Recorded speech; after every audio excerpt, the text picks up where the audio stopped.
Hey, comic book fans! Welcome back to another episode of Comic Book Geezers. I am Wild Bill, the Unknown Comic, your host and the founding father of the show that said, Hey, you want to do a comic book show with me? I was like, okay. And here we are, all these years later. I'm Pete. How's everybody doing? Thanks for coming back. We have another look into a Warren magazine, horror magazine. Hold it. Stop. Hold it. Hit the like button right now, damn it. That's right. Hit the notification bell. Hit the like. Share this video if you have any friends that don't know about us. That would be great. Sharing the videos would really help us out. That's right. Sharing is caring, but nobody cares. That is correct. That is correct. It's so correct. But anyway, thanks for being here. Yeah. As you can see, spooky magazines topic. That's going right. inside the cover of Eerie magazine. Number 38. From your recent haul, I should say. Yeah, my recent haul of Eerie and Creepy and Vampirella magazines. And I picked up a couple others recently. I'm going to be doing some more. These are great. These are like so addicting. It's ridiculous. This is a Warren magazine publication? Yes. And this is from 1971. Awesome. What number? This is number 38. Ooh. Anybody recognize that cover art? It's none other than Ken Kelly.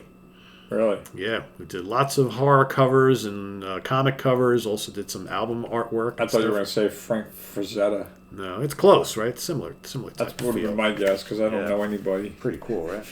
It is cool. This is a holiday issue, so this came out at the end of 1971. Holiday issue, so let's put a monkey on the cover. Yeah, why not? Well, Come on, primate. Would you call it a monkey? I don't know what that is. It looks like some kind of primate to me. Look at this. He's got a monkey face. Yeah, sort of. He's got baboon teeth. What do you guys think? He's got some baboon features in his face. But yet the story on the inside, that's totally not what. And he's fighting a venomous snake. See the triangle head on the snake? Oh yeah, he's definitely fighting the snake. Well, we'll get to that. So let's see. Here we got the Monster Gallery, the Mothman of West Virginia. Always on the inside cover, you got cool little artwork. Nice. And let's see who we got here. Editor and publisher James Warren, managing editor Billy Graham, associate editor J.R. Cochran, cover Ken Kelly, artists in this issue James Brokaw, Jerry Grandinelli, Gual, Esteban Moroto, and Tom Sutton. Writers in this issue. You know the Tom Sutton name. Yes, exactly. Yep, Tom Sutton. Writers T. Casey Brennan, Doug Mensch. Right. Another Marvel name. And Donald McGregor, yes. So pretty cool. We got a bunch of stories in here. So as always in the Warren magazines, they start off with your readers page. Here we got a couple pages. So here's all the reader stuff. It's always kind of cool to go back and read. The bullpen's up front. Yeah, it's right up front. And then the first story is called Stake in the Game. As you can imagine, stake in the game. What do you think? Could that possibly be a vampire story? Or a gambler story? One of the two. I get. Take your guess of which one it is. Right? It's a vampire with a gambling addiction. You would be incorrect, but it is a vampire story. So, and I love how at the beginning they always have the kind of ghoul. The narrator. The narrator host, right? So, feeling down, rabid readers. Ailing from the tired blood which those other competitors try to pump through the pages of their sick magazines, will come along for a rejuvenating little visit to Martha Washington Hospital Blood Bank Division, where neatly stored rows of donated plasma are guarded during the night by doctors Joseph Sarno and Richard Hauser, and where John Edwards, freelance photographer, is about to put a stake in the game. Basically, here you have a blood bank in a hospital, right? You got two guys who watch over the blood bank, and you got a guy from a local photographer who's freelancing for some magazine. He's going to do like a story on the blood bank. Yeah. Does that sound exciting to you? No, but he's doing it anyway. So here he is. The photographer shows up, and there's the two doctors there who watch over the blood bank, and he's taking all sorts of pictures, of them at work and the blood bank shelves and all this kind of stuff. But they both tell him that there's been some weird stuff going on, that like at the blood bank, blood has been kind of disappearing. But but I wouldn't worry about it. It's just kind of what's been going on. Misplaced. So the photographer's like, okay, whatever. So he's taking pictures. He goes, we're going to leave you now, photographer. Yes, we're going to leave you, right? So we trust you. That's right. So then, he leaves. And they do, or the photographer leaves? The photographer leaves. He's all done. And the two doctors are talking to each other, and they're like, oh, thankfully he's gone. We hate when people come in here and blah, blah, blah. So the older doctor says, oh, I got to go out for a little bit. I'll be back. I think I'm going out for lunch, whatever. So the younger one sticks around behind. And then as the other guy leaves, all of a sudden he goes and starts grabbing some vials from the shelf. And look what he does. He opens his mouth, he's got fangs, and he starts drinking the blood. So the reason why the blood has been disappearing is because this guy's really a vampire. He's a vampire. Worker. He's a vampire, right? So, yes. So, and then the other guy comes back. Working in the day? He's already, yeah, I guess. Or maybe it's at night. One of those questions. Yeah, I don't know. Maybe it's at night. Who the hell knows?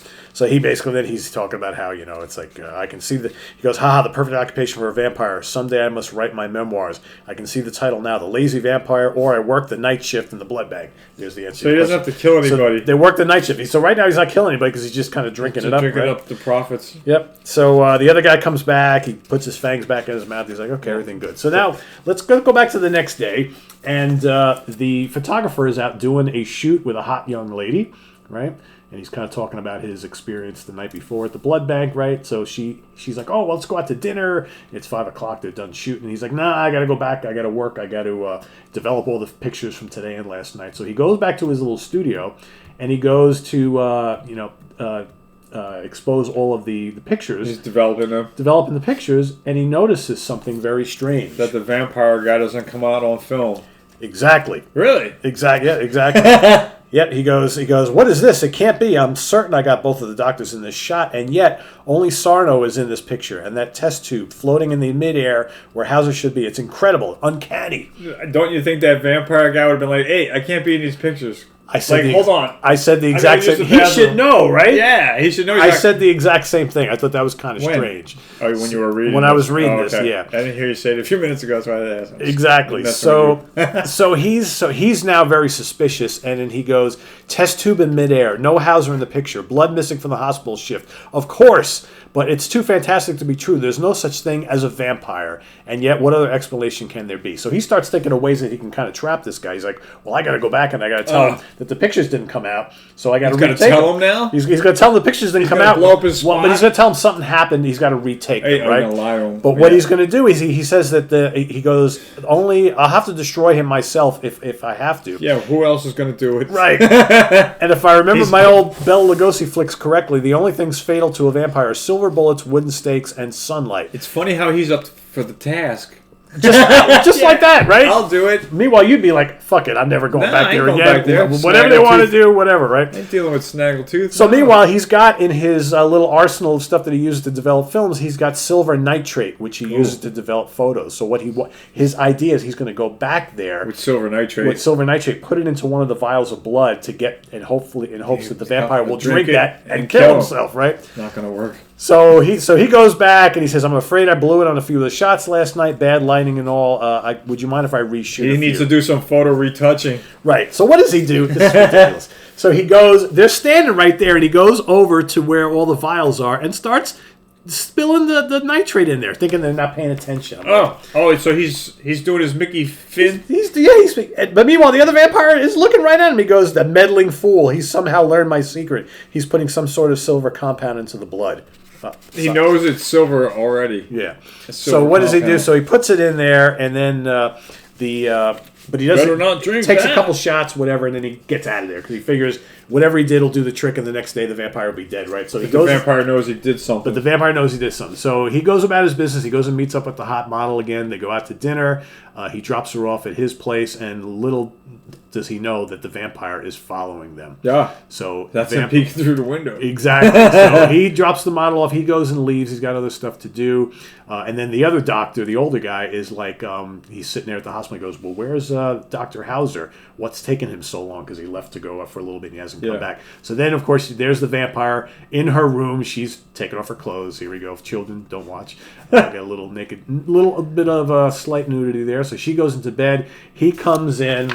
And, of course, in pure, vampire look, of course, form, she doesn't invite him in. So there goes that whole idea that the vampire out the window. Has to be invited in. He just goes in. He infiltrates. And here, he's in the bedroom. He's kind of hypnotizing her. She opens her eyes. She sees him in there. She's scared, but she doesn't know what to do. He starts biting on her neck. He starts making out with her. And then he goes and just puts the fangs in, drains her of blood, right? And then he goes, and next... He goes, I'm taking care of his girl. Next, I'm going to go after the photographer. You're going to get him next. Yes. So, now, they do this in these a lot. The main story, they stop and they say, continued on page 56. So you're like on a cliffhanger. So should we fast forward to page 57 to finish it, or 56, or should we go through all the rest of stuff? Yeah, because I think this is a fun story. So let's do that. So then we go back to Stake in the Game, continued, and she's laying on the bed. She's like, she got no blood. So he finds out, he gets a call from the hospital that she has been admitted to the hospital. So they gave her the blood with the silver nitrate in it.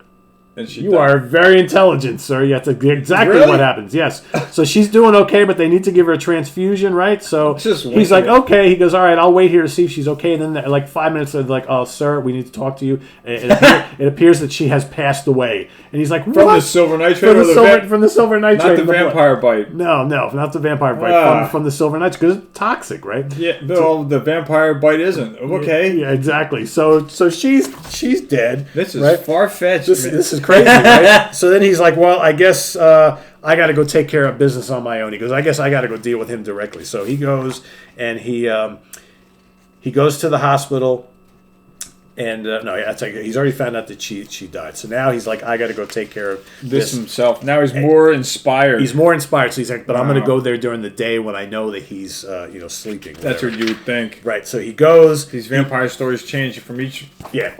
He goes and he busts in, right? He sees the coffin sitting there.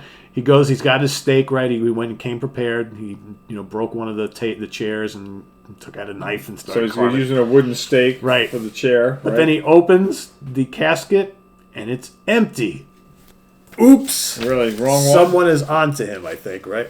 So then what does he do? He's like, all right. So he goes back to his place. And he's like, I'm going to stay up all night. I guarantee you he's going to come looking for me because he knows I'm on to him. And, of course, he tries to stay awake, and he doesn't. He falls asleep in his chair. As he's sleeping, in through the window comes the vampire Dr. Hauser, right? He wakes up. He's got a crucifix, right? He holds that up. You guys got garlic. Garlic doesn't do anything. So now they start, the fracas is on. The fight is on. The crucifix falls to the ground. They're both reaching for it. He takes... They're both reaching for it? Yeah, because the vampire's trying to knock it away. But you would think he wouldn't even want to touch the crucifix. Yeah, you would think, but that's not the case. So they're wailing at each other, right? That's kind of ballsy. Grabs another stake, okay?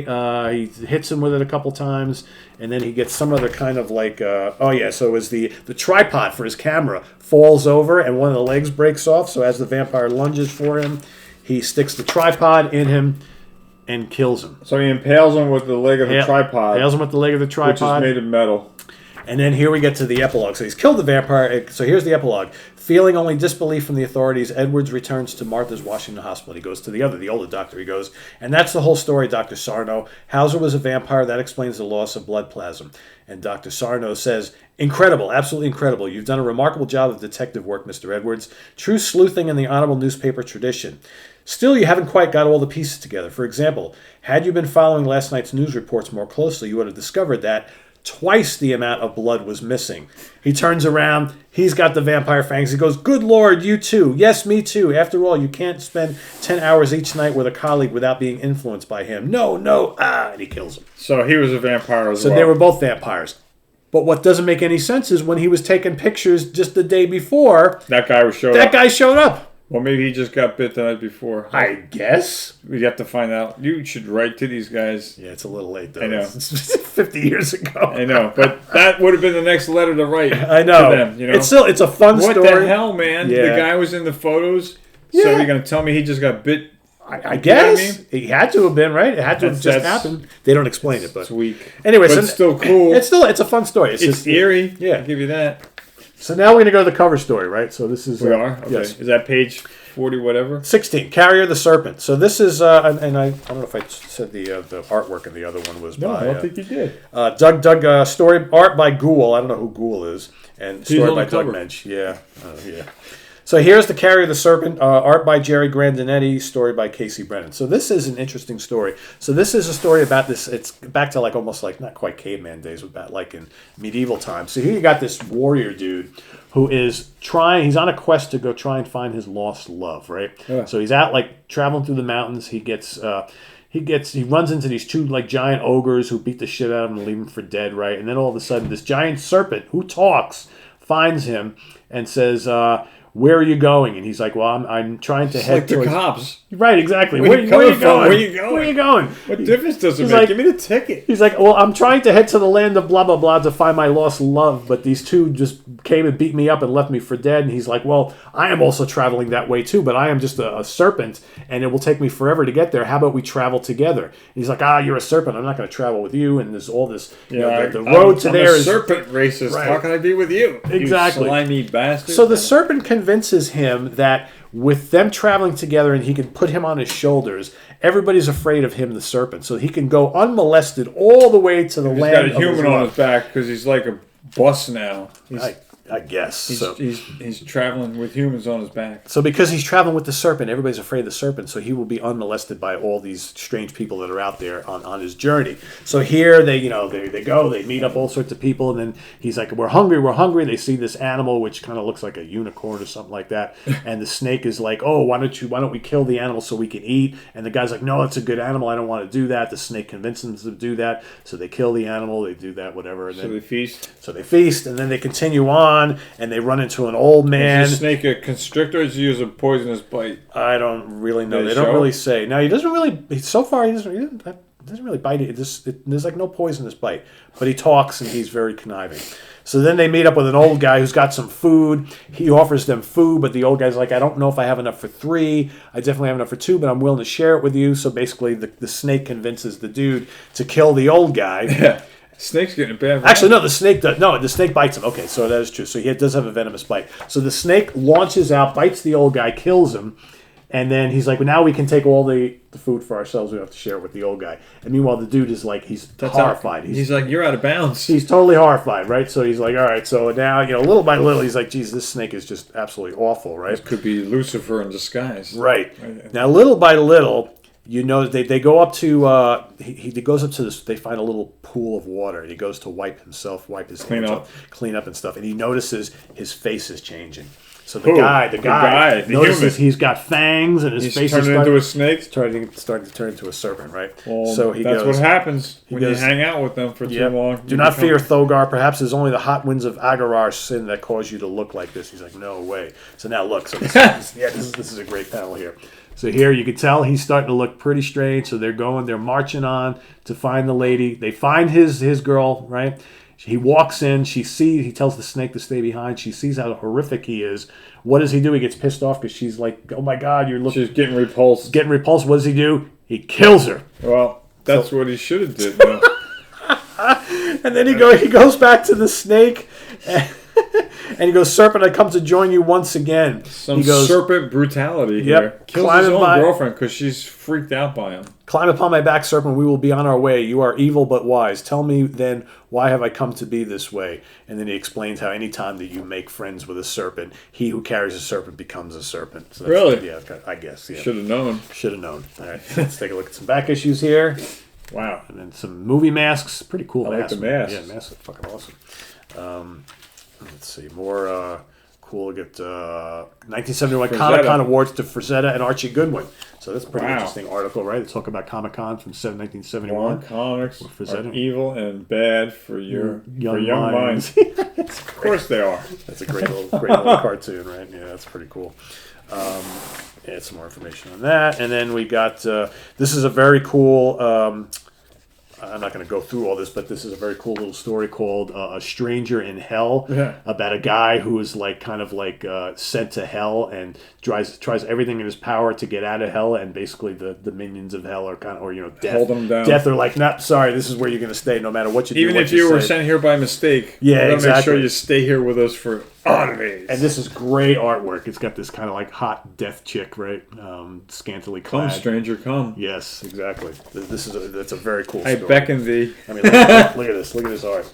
Oh yeah, that's a cool skull. Yeah, definitely cool. Look at all this. This is definitely eerie stuff. Definitely eerie. I like the story. I like that. Yeah. And then let's see. And then we have also here, The Night the Snow Spilled Blood. This is kind of a story about a hot young woman who's married to this old crotchety guy who works in a bank, and she starts cheating on the old guy and hooks up with this younger dude. Gold digger. And the old guy finds out about it, and he goes and he murders the young guy. Oh, he doesn't murder both of them. And he shoots him right in the head. It's like they show it too. So there's like, all right, headshot. Damn. There's gore everywhere, right? And then of course the wife finds out because she's going to hook up with the young guy, finds him dead. But then she reconsiders.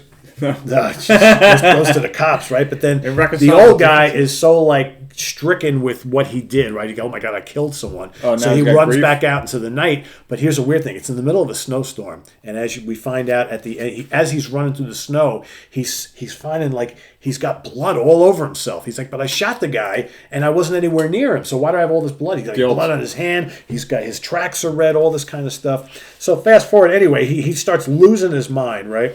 And then the cops show up, and then he gets into a shootout with the cops. Did they ask him where he's going? He thinks he's seeing things. He's seeing people on the street corners. They look like ghouls and everything. So this guy is totally losing his mind. He thinks everything. He thinks there's blood because everywhere. of his evil murder that he committed.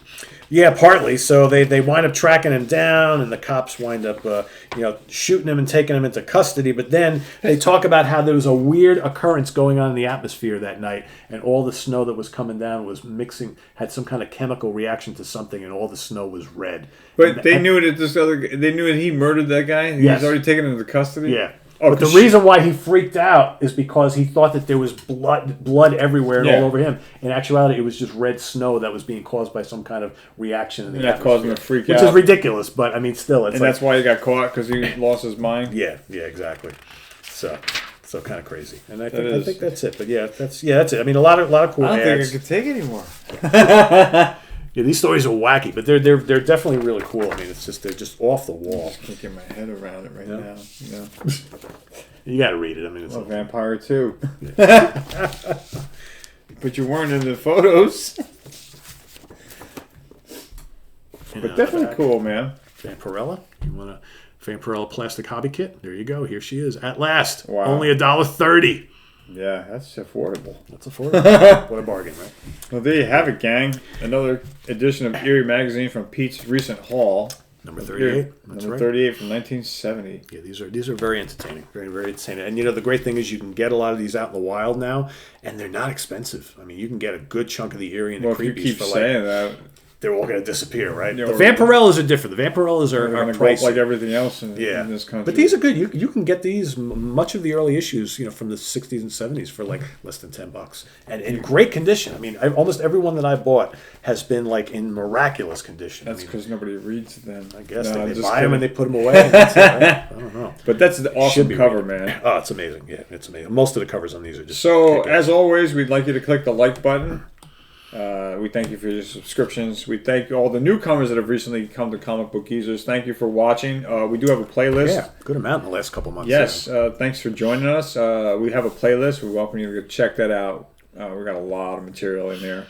Yeah, basically, whatever you're interested in, there's a playlist for everything. So if you love the Warren magazine reviews, we have a playlist for the Warren books. If you love the Inside the Cover stuff, we have a playlist for Inside the Cover stuff. If you like the strictly Marvel stuff, we have a Marvel playlist. We have a DC playlist. One. We have artist spotlights and bring on the villains and all that kind of shit. We've got playlists for everything. So it's very, very easy to find this stuff. So anyway, we thank you for being here. We thank you for your comments, and Happy New Year again. That's right. We're happy to have you here, and we will be doing a few more videos. I've got a couple other things cooking here for Inside the Cover. I guess I'm going to show you. I keep wanting to do this one. I just never get around to it. The Spectre. Yeah, this is like from 1992 or 93. Issue number 2. Great cover. I think this is like volume 3. But awesome cover. And so that's coming up. Yeah, something to look forward to. Yep. More DC for you guys. Anyway, as always, I'm Wild Bill, saying thanks for being here. And for Pete from Comic Book Geezers, we'll see you next time. Take care. Take care, everyone. Bye-bye. Bye.